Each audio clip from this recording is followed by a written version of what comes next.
Truly being in control is how we respond to those, not whatever. I think that's good enough.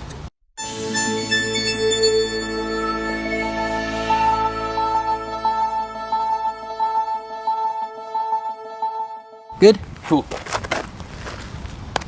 So what's up, YouTube? I hope you're doing well. This is Steven Gattaletta with the Self-Fulfillment Project, and in today's video I want to talk about a pitfall or a misconception that can be derived from this powerful and true yet dangerous idea that life is under our control.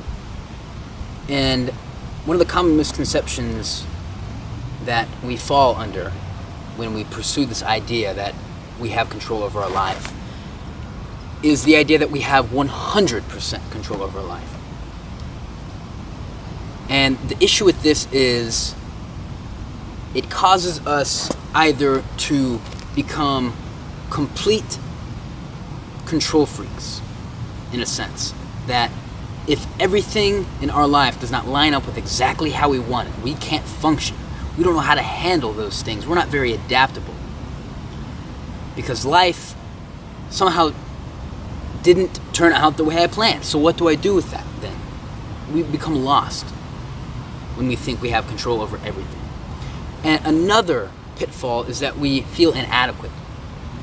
We feel as though because things didn't line up the way we had planned, somehow we are guilty of that.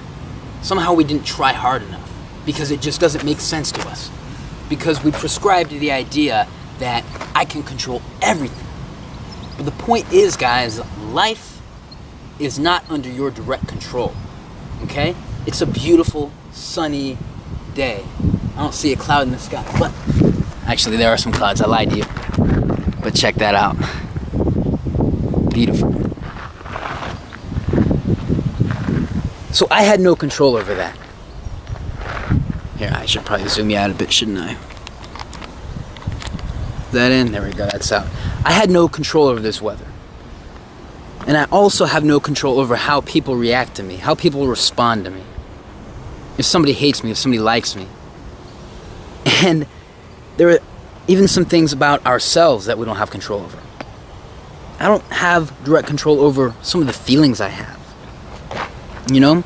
Sometimes I want to laugh at inappropriate situations. Sometimes a situation may make me feel a way I don't want it to. Maybe I want to be comfortable in a situation that I'm uncomfortable in. The point being, life is not under our direct 100% control. And God, what a boring place it would be if it were.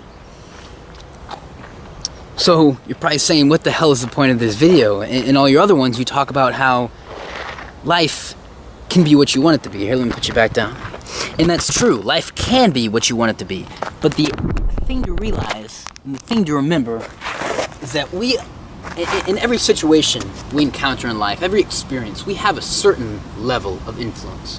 And the whole idea of these videos, the whole idea of self-improvement, is to help you guys realize that level of influence you have, because it's a great one.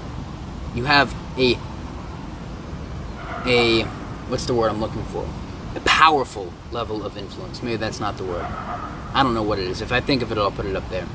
But you have an amazing level of influence. Maybe that's the best way to put it.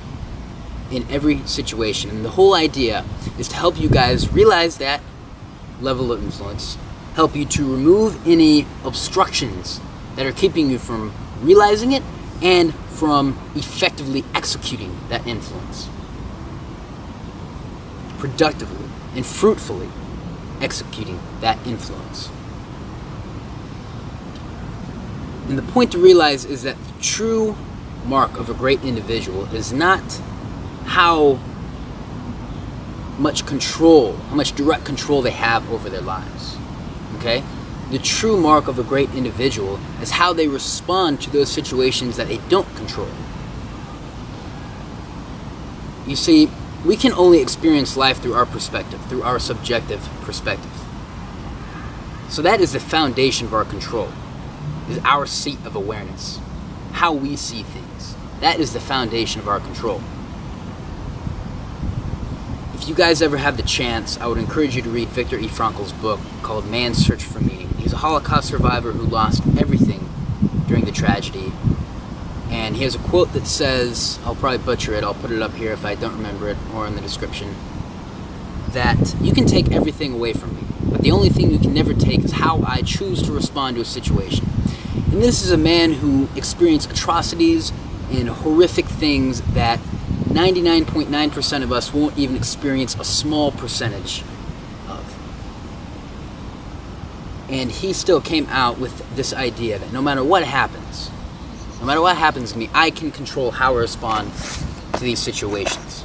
So you need to ask yourself, can you be the calm in the eye of the storm?